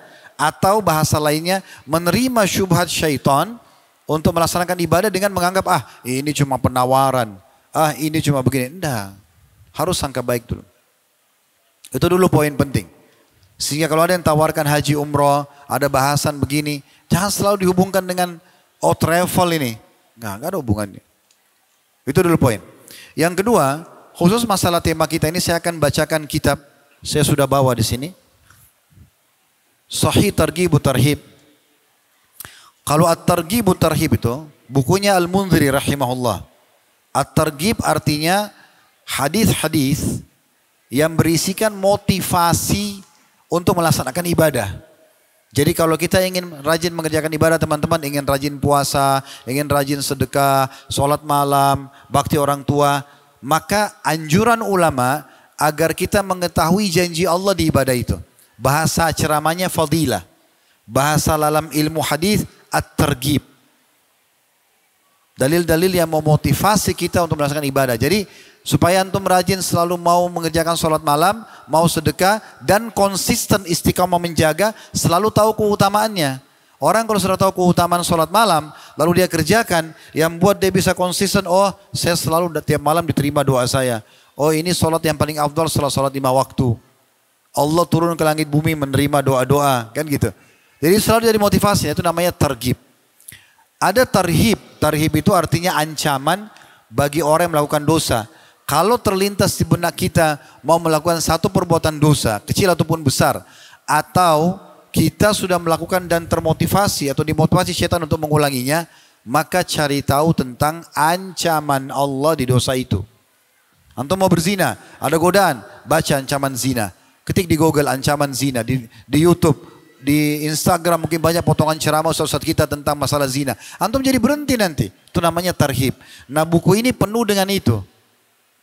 Hadis-hadis tentang motivasi beribadah dan ancaman bagi pelanggaran yang dilakukan. Nah kebetulan yang saya bawa ini Sahih At-Targhib Tarhib. Targhib Tarhib disusun oleh Al-Munziri rahimahullah. Ditelusuri hadisnya oleh Syekh Albani. Diterbitkanlah Sahih At-Targhib Tarhib. Di jilid 3-nya ada bab tentang haji. Saya ingin bacakan. Ini supaya antum bisa tahu kenapa judul kita bahagia dengan haji dan umroh. Bagaimana orang tidak bahagia sebagai seorang muslim teman-teman sekalian. Apalagi tadi sudah kita jawab. Sebenarnya tinggal order kepada Allah. Kita bisa dikasih kok. Sangka baik dengan Allah kita bisa dikasih. Kerajaan aja Allah kasih. Apalagi cuma hal-hal yang kecil. Hadis dalam kitab haji, tepatnya ini ada di bab nomor 1 di kitab haji, bab anjuran melaksanakan ibadah haji dan umroh, dan hukum orang yang berangkat ibadah haji dan umroh lalu meninggal dunia. Hadis nomor 12 saya bacakan. Dari Abdullah bin Mas'ud radhiyallahu anhu, Rasulullah sallallahu alaihi wasallam bersabda, "Tabi'u bainal haji wal umrah." فإنهما ينفيان الفقر والذنوب كما ينفي الكير خبث الحديد والذهب والفضة وليس للحجة المبرورة ثواب إلا الجنة. Selalu rutinkan susul satu sama yang lain. Haji dengan umroh. Dari haji ke umroh, umroh ke haji. Terus ulangin. Kata Nabi SAW, terus ulangin. Saya kan baru umroh bulan lalu Ustaz. Sekarang ada rezeki, umroh lagi, umroh lagi. Apa yang antum dapatkan keutamaan di umroh bulan lalu, dapat lagi bulan ini. Tahun lalu sudah haji Ustaz, haji lagi. Keutamaan tahun lalu bisa didapat lagi sekarang. Bahkan bisa saya sekarang lebih sempurna karena antum lebih faham. Buku amal tahun lalu sudah dicatat, buku sekarang masih belum diisi lagi. Selalu rutinkan kata Nabi SAW. Ini kata Nabi, tabi'u, susulkan, rutinkan, ulang-ulangi haji dan umroh. Karena keduanya akan menghilangkan kemiskinan, menghapus kefakiran. Maknanya apa? Orang pulang haji umroh dijamin kaya. Dan juga dosa-dosa. Sebagaimana tukang besi mengikis karat besi, emas dan perak. Antum lihat karat-karat di besi, karat-karat di emas sama perak, bagaimana mereka hilangkan dengan api, pandai besinya. Nah seperti itu umroh sama haji bersihin dosa kita, mengkilat lagi kembali. Dan haji yang mabrur, yang mengikuti syarat dan peraturan-peraturannya, rukun-rukunnya, tidak ada balasannya kecuali surga. Hadis sahih atau hasan sahih diriwayatkan Tirmidzi, Ibnu Khuzaimah dan Ibnu Hibban. Pulang dari haji dapat tiket VIP masuk surga. Hadis nomor 13 dengan sanad hasan dari Ibnu Umar radhiyallahu anhuma. Dia berkata, aku telah mendengarkan Rasulullah sallallahu alaihi wasallam bersabda, la ma tarfa'u ibulul haji. Bisa juga ibilil haji. Dua-duanya di sini disebutkan. Rijlan ma tarfa'u ibilul haji rijlan wala tada'u yadan sayyi'ah kataballahu lahu biha hasana au maha anhu sayyi'ah au rafa'ahu biha daraja. Artinya, tidaklah seekor tunggangan atau sebuah kendaraan orang yang berhaji ataupun umroh mengangkat satu kakinya. Atau kalau kita mungkin pesawat baling-balingnya, mungkin kalau mobil, bus, ya rodanya. Dan tidak pula meletakkan kaki yang lainnya, melainkan dengannya Allah mencatat untuk orang yang haji dan juga umrah masuk dalamnya satu kebaikan. Atau menghapus darinya satu dosa. Atau mengangkat dengannya satu derajat. Diriwayatkan oleh Al-Baihaqi. Kita dari Indonesia kalau naik pesawat ke Saudi ini 9 jam kalau non-stop, non-transit ke Jeddah. Itu berapa ribu kilometer tuh. Berapa banyak kita dapatkan pahalanya tuh. Ya bagi pecinta pahala, bagi orang yang mau masuk surga ini sudah sangat merindukan bagi dia sebenarnya. Hadis riwayat Baihaqi dan juga Ibnu Hibban dalam sahihnya. Hadis yang ke-14.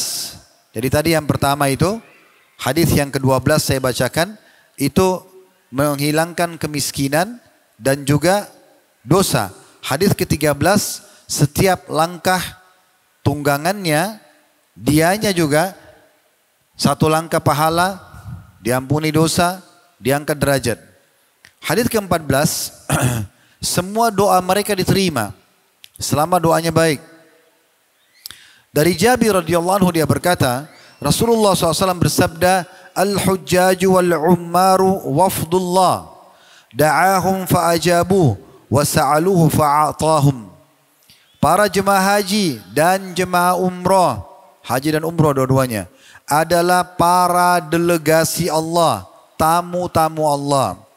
Allah memanggil mereka, panggilan Allah itu seruan, kesempatan, travel tawarkan, teman tawarkan, keluarga tawarkan, dapat informasi di medsos, itu dari Allah semuanya. Para jemaah haji dan umrah adalah para delegasi Allah. Allah memanggil mereka lalu mereka pun memenuhi panggilannya. Maka dengan itu, pada saat mereka memohon kepadanya, maka Allah pun akan memberi permohonan mereka. Doanya mustajab. Dari mulai keluar sampai balik lagi. 9 hari di sana umrah reguler, 9 hari antum diterima doanya. Masih tamu Allah. Hadis riwayat Al-Bazzar dan para perawinya semua thiqah, terpercaya. Hadis nomor 15 dengan sanad hasan dari Ibnu Umar radhiyallahu anhuma. Dari Nabi SAW beliau bersabda, Al-ghazi fi sabilillah wal hajj wal mu'tamir wafdullah da'ahum fa'ajabu wa sa'alu fa'atahum. Orang yang berperang di jalan Allah, orang yang berhaji dan orang yang berumrah, para delegasi Allah. Orang jihad, orang haji, orang umrah. Tiga-tiga disebutin. Delegasi Allah, tamu-tamu Allah. Allah memanggil mereka, lalu mereka pun memenuhi panggilannya. Jadi yang menyuruh-nyuruh kita itu, teman, keluarga, travel, tawarkan. Itu cuma penyebab. Allah yang sedang panggil. Mirip kalau azan. Hayya ala sholat. Muazzin itu cuma perantara. Yang panggil siapa? Hah?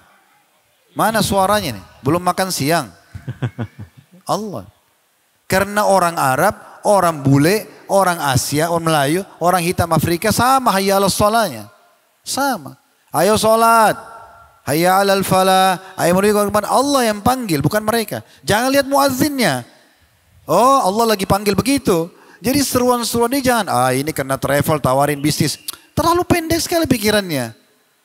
Teman tawarin, saya kemarin pulang umrah loh, itu enak loh umrah. Oh, Allah lagi singgung saya nih. Gitu. Sensitif. Para ulama salaf itu, kalau mereka dapat berita gembira, cium bau wangi aja. Oh, alhamdulillah Allah berikan ketenangan. Mimpi baik, alhamdulillah. Dapat makanan, dapat pelayanan baik, alhamdulillah. Di sebaliknya kalau mereka lewat cium bau busuk, kakinya kesentuh batu, innalillahi wa inna rajiun, astagfirullah wa atubu ilaih. Mereka yakin ada dosanya. Begitu sensitifnya kaum salaf dulu. Jadi harus begitu. Kata Nabi SAW, orang yang jihad di jalan Allah, orang yang haji dan umrah, mereka para delegasi Allah, karena Allah panggil mereka, mereka jawab, maka pada saat mereka berdoa kepada Allah, Allah berikan, dan pada saat mereka memohon, Allah pun mengabulkannya. Hadis riwayat Ibnu Majah dan juga Ibnu Hibban dalam sahihnya. Hadis selanjutnya, ini hadis yang sangat mulia. Saya subhanallah, saya pribadi sudah Allah mudahkan berulang-ulang kerjakan ibadah ini karena memang ada Allah amanahkan travel ini. Tapi setiap baca hadis ini, saya rasanya mau berangkat pada saat itu juga. Gitu. Ini hadis yang luar biasa. Renungi baik-baik. Renungi, ini cukup panjang hadisnya. Saya ingin teman-teman lebih buka kupingnya, lebih buka pikiran dan hatinya dengarin hadis ini. Dan langsung niatkan sama Allah di ruangan ini, detik ini, ya Allah mudahkan saya mendapatkan itu. Karena ini luar biasa. Dengarkan hadisnya. Hadis nomor 19 dalam bab ini saya langkah-langkai karena saya pilih hadisnya. Kalau saya baca semua kitab haji sampai subuh di sini tidak selesai. Hadisnya dengan sanad hasan di ghairihi, menjadi hasan karena dikuatkan dengan riwayat-riwayat lain. Nomor 19 dalam bab nomor 1 ini dari hadis Ibnu Umar radhiyallahu anhuma.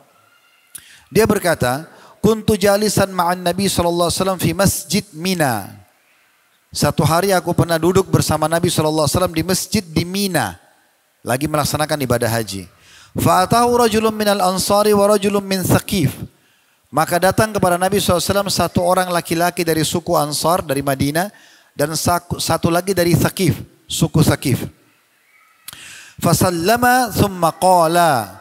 Dua-duanya mengucapkan salam kepada Nabi, kemudian keduanya berkata, "Ya Rasulullah, wahai utusan Allah, ji'na nas'aluk.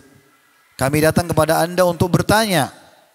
Faqala in syi'tuma akhbartukuma bima ji'tuma tas'alani anhu fa'altu. Kata Nabi SAW sebagai satu mukjizat, kalau kalian berdua mau, saya bisa sampaikan kepada kalian apa yang kalian mau tanyakan walaupun kalian belum bertanya. Allah sudah sampaikan ke Nabi, ini berdua datang mau nanya sesuatu nih, pertanyaan tentang ini, Nabi sudah tahu. Nabi bilang, kalau kalian mau sebagai mukjizat dari Allah, sebelum kalian tanya, saya bisa sampaikan apa yang kalian mau nanya. Wa in syi'tuma an umsika wa tas'alani. Atau kalau kalian suka, silakan nanya, saya akan jawab. Faqala, maka keduanya berkata, akhbirna ya Rasulullah. Kalau gitu beritahukan aja kepada kami. Tidak usah kami nanya, Anda sudah tahu. Sekaligus juga mereka mau membuktikan mukjizat Nabi Muhammad SAW. Karena kan Nabi bilang sudah tahu apa yang mau ditanya sebelum ditanya. Faqala, maka kata Nabi SAW, Ji'tani tas'aluni an makhrajika min baitika ta'ummul baital haram wa ma laka fihi.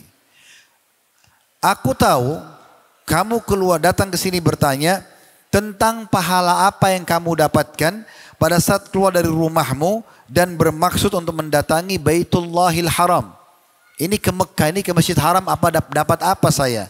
Dan apa yang akan saya dapatkan, pahala apa? Wa an rak'ataika ba'da tawafi wa ma laka fihima. Dan dapat pahala apa setelah tawaf mengerjakan 2 rakaat solat di maqam Ibrahim? Dapat apa? Wa an tawafika bainas safa wal marwati wa ma laka fi.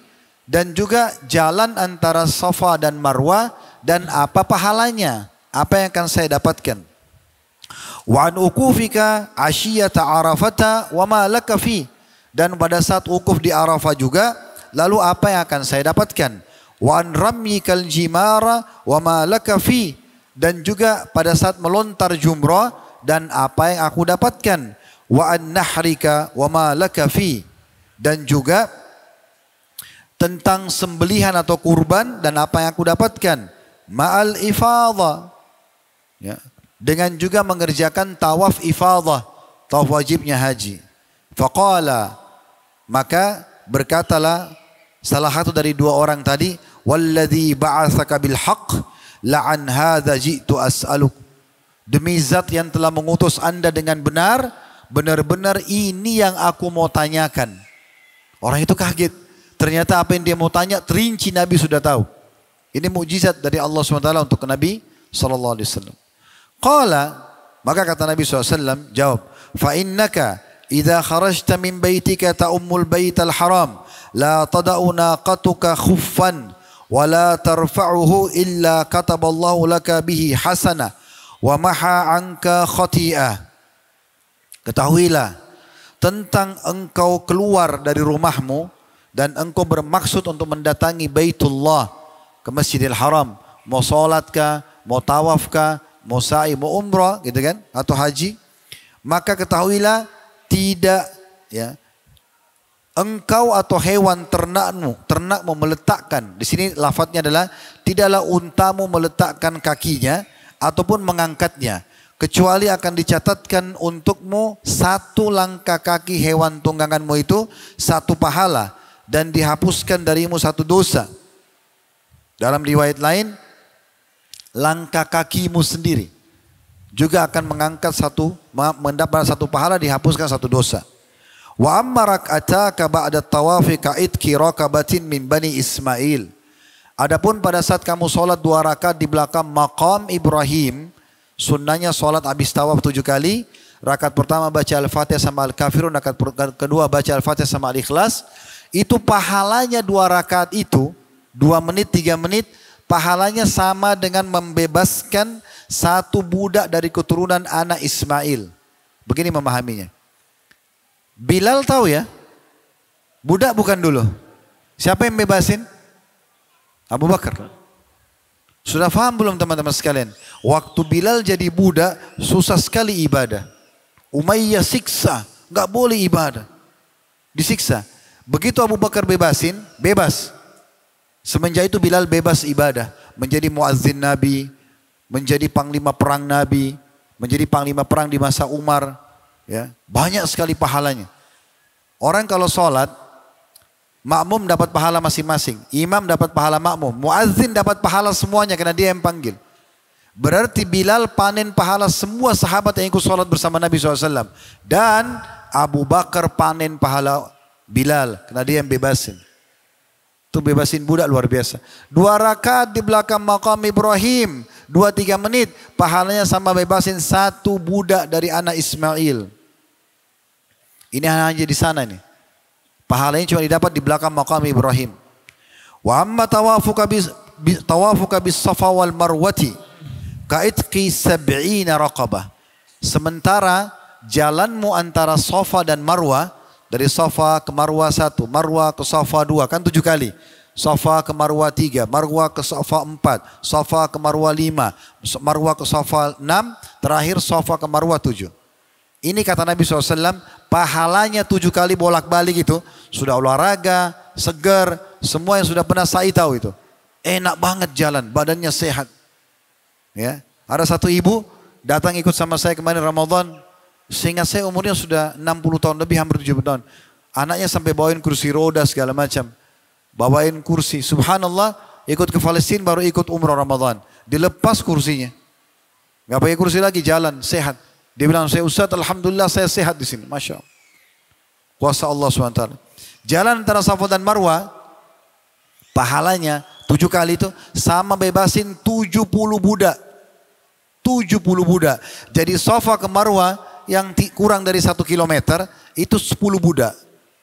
Marwah ke Safa 10 budak lagi. 7 kali itu 15-20 menit, 1,5 jam lah selesai. Subhanallah 70 budak. Wa amma ukufuka ashiyata Arafah fa inna Allah yahbitu ila samai dunya fayubahi bikumul malaika. Kalau ukufmu di Arafah di tanggal 9 Zulhijjah, semua jemaah haji wajib hadir di Arafah. Kata Nabi SAW, al-hajju Arafah. Haji itu adalah puncaknya di Arafah. Mau di atas kendaraan, mau di kemah, mau duduk di tanah, pokoknya di Arafah hadir pada saat itu. Maka Allah pada hari itu turun ke langit bumi. Bagaimana? Allah lebih tahu. Ini hadis tentang sifat. Kita imani apa adanya. Bagaimana kita tidak tanyakan, kita juga tidak nyerupakan dengan makhluk. Maka Allah membanggakan kalian di hadapan para malaikatnya. Seraya berfirman, Ibadi ja'uni syu'than min kulli fajjin amiq yarjuna rahmati. Lihatlah hamba-hambaku itu. Mereka datang berdebu dari seluruh pelosok tempat-tempat yang sempit dari penjuru dunia ini. Mereka mengharapkan rahmatku. Falau kanat dzunubum ka'adadir raml. Kalau seandainya dosanya mereka yang hadir di Arafah itu sejumlah pasir di padang pasir. Sejumlah pasir di padang pasir. Au kaqatril matar. Atau seperti tetesan air hujan. Siapa yang bisa hitung itu? Sebanyak itu dosa mereka. Au kazabadil bahar. Atau seperti buih di lautan. Lihat kalau karena airnya asin, air laut bisa sering muncul busanya. Sebanyak itu, sebanyak jumlah pasir di muka bumi ini, bukan padang pasir, di muka bumi ini jumlah pasir semua digabung. Sebanyak tetesan air hujan, sebanyak buih di lautan, lagafartuha, akan aku bersihkan semua, kata Allah. Hadir di Arafah, mulai dari duhur sampai maghrib saja. Itu saja. Sekaligus saya ingatkan di sini, teman-teman kalau hadir di sana nanti, ikut travel apa saja, maksimalkan Arafah itu. Maksimalkan berdoa, berzikir, bertobat, baca Quran. Jangan sibuk terus makan. Boleh makan, boleh minum. Tapi ada orang dari masuk di Arafah, di kemah, mie terus sampai maghrib. Dari mie ke mie, dari kopi ke kopi, ngobrol ke ngobrol. Subhanallah. Ini hari mahal. Boleh cemil, makan, istirahat sebentar. Tapi maksimalkan. Zikrullah, doa. Nabi SAW di hari Arafah, dan itu juga saya pandukan kepada jemaah Uhud, habis asar berdoa. Nabi SAW keluar dari kemah, dalam riwayat lain Nabi turun dari untahnya, karena beliau wukuf di atas unta pada saat itu, beliau turun dan mengangkat tangan, tidak turun tangannya sampai terbenam matahari. Sallallahu alaihi wasallam. Maka Allah berfirman kepada para hamba-hamba yang di Arafah, walaupun kita tidak dengar, tapi Allah berfirman kepada para malaikat, afidu ibadi maghfuran lakum waliman syafa'tum lahu. Wahai hamba-hambaku, bubarlah dari Arafah ini dalam kondisi dosa kalian semua dibersihkan. Plus, ini plusnya nih. Dan semua yang kalian doakan. Ini jemaah haji hadir di Arafah. Jadi kalau ada yang pergi haji, titip doakan saya, mohonkan ampun buat saya. Kata Allah SWT, kalian semua diampuni yang hadir di Arafah, dan semua yang kalian mohonkan ampun atau doakan, semua diterima. Semua diterima. Wa amma ramyukal jimar. Adapun engkau melontar jumroh 7 butir batu kerikil kecil. Allahu Akbar 1, Allahu Akbar 2, 1 butir kecil. Ini luar biasa. Luar biasa. Apa kata Nabi SAW? Falaka bikulli hasatin ramaitaha takfiru kabiratin minal mubiqat. Minal mubiqat. 1 batu kerikil yang engkau lempar jumrah. Cuma lempar simbolik. Dinding kita lempar itu. Bukan karena dindingnya. Karena perintah Allah. Kita sujud menghadap Ka'bah bukan karena Ka'bah. Karena perintah Allah. Ka'bah itu rumah. Kita bukan sembah Ka'bah. Tuhannya Ka'bah. Lontar 1 kata Nabi SAW. Ya, maka 1 batu jumrah dari 7 itu menggugurkan 1 induk dosa besar yang membinasakan. Gugur langsung. Dosa besarnya. 7 berarti 7 dosa besar. Wa amma nahruka famadkhurun laka inda rabbik. Adapun sembelihanmu akan tersimpan dengan baik, pahalanya besar di sisi Tuhanmu. Wa amma hilaquka ra'sak. Ini penting ini. Dan adapun cukuran kepalamu. Ini bagi laki-laki yang umrah malas gundul kepala ini. Sayang banget. Karena Nabi SAW bilang, semoga Allah merahmati orang yang gundul. Sahabat yang tidak mau gundul bilang, ya Rasulullah orang yang cukur. Kata Nabi SAW, semoga Allah merahmati orang yang gundul 2 kali. Yang cukur mengatakan, ya Rasulullah orang yang cukur. Kata Nabi SAW, semoga Allah merahmati orang yang gundul 3 kali. Yang cukur masih ngotot. Ya Rasulullah orang yang cukur. Kata Nabi yang keempat, semoga Allah rahmati orang yang cukur. Cukur pun dari seluruh penjuru kepala. Rambut-rambut yang gugur dari cukuran ini, yang biasa antum ke tukang cukur di Indonesia tidak ada pahalanya. Ini lihat, dengarkan kalau lagi haji dan umroh. Ngapain malas pergi nih gitu. Jadi kaya, diampuni dosa, dapat tiket VIP ke surga, bebasin budak, pahalanya, diampuni dosanya, diijabah doanya, doa orang yang titip, banyak banget. Wa amma hilakuka li ra'saka, adapun cukuran terhadap kepalamu, falaka bikulli sya'ratin halaktaha hasanatun wa tumha anka biha khati'a. Allahu Akbar. Terjemahannya, maka engkau akan mendapatkan di setiap helai rambut yang dicukur, 1 helainya 1 pahala dan dihapus 1 dosa. Berapa ribu ini rambut ini? Berapa juta mungkin, bukan ribu lagi. Ada 1 bapak pernah jemaah, dia cerita sama saya tanam rambut Ustaz di sini, butuh sekian ribu rambut ini, cuma sedikit saja. Bagaimana seluruh rambut? Gugurin karena Allah. Ada teman saya di Madinah, Masya Allah. Mungkin karena Allah mudahin dia di Madinah ya. Tapi dia tidak pernah masuk salon untuk cukur rambut sama tukang cukur. Karena di Madinah, panjang sedikit umrah, gundul, gugurin dosa. Cukurnya sambil umrah. Wa amma tawafuka bil baiti ba'da dhalik.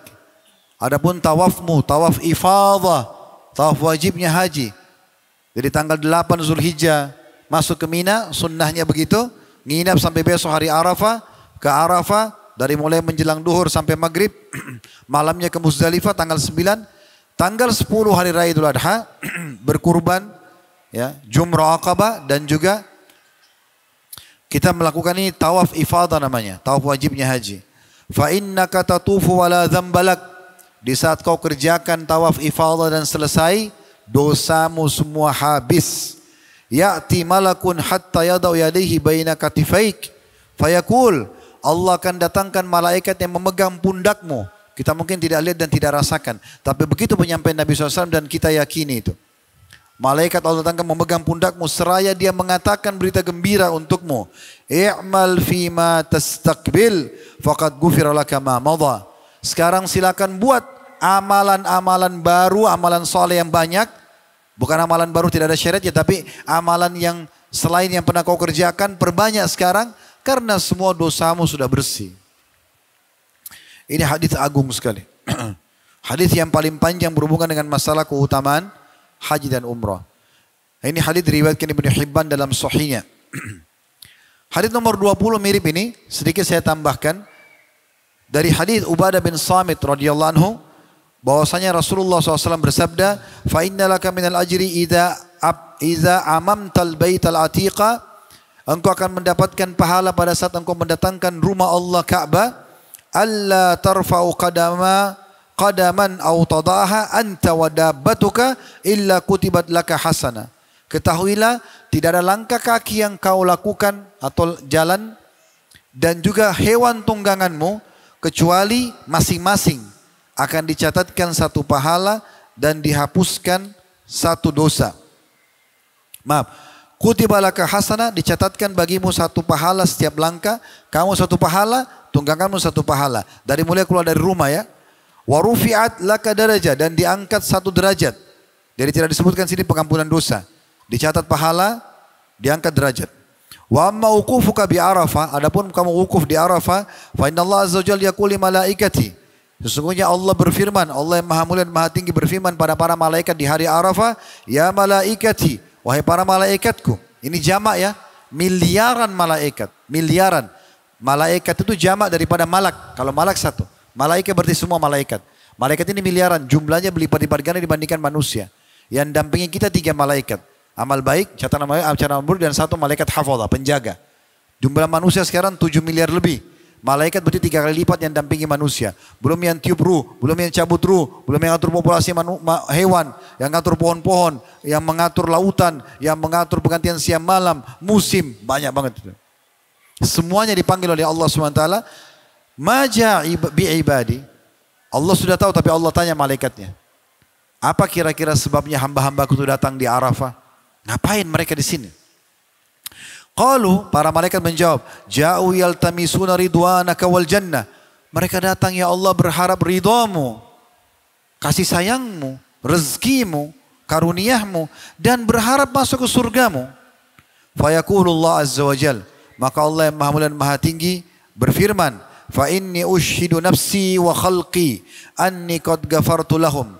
Ketahuilah aku memberikan diriku sebagai saksi dan seluruh ciptaanku juga, kalau aku telah mengampuni dosa-dosa mereka, walau kana dzunubuhum adada ayyamid dahr, walaupun dosa mereka sejumlah hari-hari dunia. Berapa jumlah hari dunia? Miliaran tahun, habis semua dosanya. Wa adada ramlin alij, dan jumlah pasir yang bertebaran. Wa amma ramyukal jimar, adapun engkau melontar jumrah, qala Allah azza wa jalla, Allah telah berfirman tentang itu, fala ta'lamu nafsum ma ukhfiya lahum min qurrati a'yunin jazaa'an bima kanu ya'malun. Maka banyak sekali jiwa-jiwa yang baik, jiwa-jiwa beriman yang masuk surga nanti, insyaallah kita termasuk ini. Apalagi ini sore hari, hari Jumat, semoga Allah ijabah ya. Allah satukan kita di surga firdaus tanpa hisab, mana satukan dalam majlis ilmu yang mulia ini. Adapun kata Nabi SAW, engkau melontar jumrah, maka Allah sudah berfirman, berapa banyak jiwa-jiwa nanti masuk ke dalam surga, disimpankan hadiah-hadiah bonus buat mereka yang bisa menyejukkan mata mereka. Salah satunya disebutkan dalam sebuah hadis, nanti ahli surga di surga akan berterbangan para bidadari yang mampir ke istana orang-orang mukmin dan mengatakan, apakah masih ada tempat aku menjadi pelayanmu di sini? Kalau dia bilang iya, tinggal. Kalau tidak, dia cari istana orang mukmin yang lain. Salah satunya. Belum tambahan yang lain. Istana, pakaian, kegembiraan abadi, khalidina fiha. Lontar, 7 butir. Orang yang masih berpikir hitung-hitungan, oh saya umroh sekian puluh juta, hanya sekian ratus juta. Ini orang bodoh ini. Dia nggak paham apa yang dia dapatkan. Uangmu diganti, capekmu dinilai, pulang dapat bonus tiket surga. Mau apa lagi? Nikmat lagi. Di hotel bintang 5, makan, minum. Apalagi yang berangkat suami istri. Masya Allah. Ya. Maaf yang bujang-bujang. Bisa minta sana jodoh. Sedikit saya selipin. Ada satu orang kita kisah nyata. Depan Ka'bah minta, ya Allah mudahin jodoh saya. Ya Allah, rengek-rengek sama Allah. Ada orang dari travel lain, kena desak-desakan, jatuh. Yang jatuh rupanya anak gadis, belum nikah. Jatuh dekat dia, dibantu sama dia. Jadi jodohnya nikah. Ya. Ada jemaah haji kami, berangkat bujang, berangkat gadis. Ayahnya si perempuan ini bilang sama saya, Ustaz, anak saya kepikiran, saya ingin sekali dia dapat jodoh. Oh ya insya Allah Pak. Itu di kemah di Mina tuh bicara sama saya. Selepas haji, saya biasa bercanda sama jemaah haji yang bujang atau yang memang tidak bawa istri. Saya selalu panggil, bujang, ambil bercanda. Ada satu orang jemaah yang sudah nikah tapi istrinya di Indonesia nggak ikut. Ustaz, ini si Fulan ada namanya, saya nggak usah sebutin. Ini si Fulan bujang juga Ustaz, tapi dia bujang asli nih, memang belum nikah. Oh ya benar. Waktu itu kami mau sholat duha baru sholat duhur. Saya tanya, sini akhi, antum betul belum nikah? Belum. Antum tahu si Fulana yang haji sama kita itu, sama ayahnya sama ibunya? Ya tahu. Itu ayahnya suruh cari jodoh, antum mau nggak? Saya langsung gituin, sini sebelum sholat duha. Dia bilang, dia diam sebenarnya. Ya mau sih Ustaz, oke? Kalau mau, ya sebentar ini antum masuk ke Masjid Haram sama saya, kita sholat duha, habis sholat duha istikharah ya. Minta bersama, tidak usah tunggu mimpi. Tidak usah tunggu mimpi. Punya kecenderungan, segera. Kebaikan jangan ditunda. Antum nginapkan setan kumpul semua. Panggil sepupunya, panggil pamannya, godain supaya jangan nikah nih. Nah. Habis itu, ke masjid langsung dia istikharah. Saya panggil habis dua, sini. Istikharah sekarang. 2 rakaat, habis salam saya tanya. Bagaimana perasaannya? Tenang Ustaz, saya lamarin ya. Saya yang lamarin. Saya akan bicara sama ayahnya. Ya Ustaz, siap. Bagaimana orang tua antum? Orang tua saya sudah serahkan kepada saya. Laki-laki nggak perlu wali, tinggal telepon. Oke? Berkah nih nikah di Mekah nih. Mungkin doa mereka minta jodoh nih. Saya juga tidak tahu kenapa saya gituin. Ini kisah nyata. Jadi kalau teman-teman yang ikut haji tahun 2020 kemarin itu sempat itu. Seingat saya. Atau sebelum pandemi kalau nggak salah. Sebelum pandemi itu. 2019. Yang jelas saya panggil orang tuanya anak ukhti kita ini di restoran habis sholat duhur. Saya ngomong, saya ada hajat saya mau sampaikan. Bapak sama ibu tahu si Fulan jemaah kita? Oh tahu, kan sama-sama satu grup. Itu masih bujang, belum nikah. Bapak bilang sama saya di Kemah Mina kan mau cariin jodoh buat anaknya. Ya. Bagaimana kalau sama itu Pak? Oh saya nggak apa-apa, terserah Ustaz saja. Ibu bagaimana? Ya. Jadi ibu sama bapak nggak apa-apa ya? Oke. Anaknya mana? Anaknya lagi. Colon dipanggil aja. Panggil. Begitu datang. Saya tanya depan orang tuanya. Ukhti tahu si Fulan? Tahu. Ini orang tuanya bicara sama saya waktu di Kemah katanya pengen supaya cepat nikah. Gitu. Ini saya tadi tawarkan jemaah kita si Fulan. Dan mereka berdua tidak keberatan. Ukhti tahu orangnya pernah lihat? Iya. Bagaimana kalau menikah sama itu? Dia diam. Terus tiba-tiba menangis. Kenapa nangis? Ada masalah apa? Syubhatnya apa? Saya tanya. Syubhatnya apa? Oh saya punya orang tua saya masih mau berbakti. Saya juga baru nuntut ilmu. Jangan sampai nanti ilmu saya, suami saya larang saya ke majelis ilmu. Oke apa aja syubhatnya? Kenapa enggak depan orang tua? Tanya calon suaminya. Ini orang tua saya masih mau bakti. Kalau orang mukmin enggak mungkin larang dong bakti, enggak mungkin. Terus yang lain, syubhat apa lagi nuntut ilmu? Ajak sama-sama majelis ilmu. Bagaimana? Ya Ustaz, oke sekarang saya sarankan habis makan siang ini istikharah di kamar. Kasih saya jawabannya. Kalau setuju habis asar saya nikahkan. Saya gituin. Karena tidak boleh lama-lama ini setan. Saya sekarang lagi perang sama setan. Saya paling suka kalau anak muda mau nikah. Bismillah. Karena tutup pintu zina itu. Dan menyelamatkan setengah agamanya. Dan tidak ada hubungannya nikah sama prestasi dunia. Harus bekerja dulu, harus punya mobil, punya motor. Ini beruban baru nikah. Mubazir. Balik 14 tahun, nikahnya 30 tahun. 16 tahun mubazir. Subhanallah, saya bilang makan siang dulu. Mereka karena kaget, udah usah makan siang katanya. Ke kamar. Mereka kebetulan saya satu lantai sebelah kamar sama mereka. Saya tunggu di kamar saya. Sekitar 45 menit, hampir 1 jam mereka datang. Udah Ustaz, kami sudah istikharah. Bagaimana? Tenang Ustaz. Oke, baik. Saya telepon si bujang kita ini. Ayo, datang sekarang sini.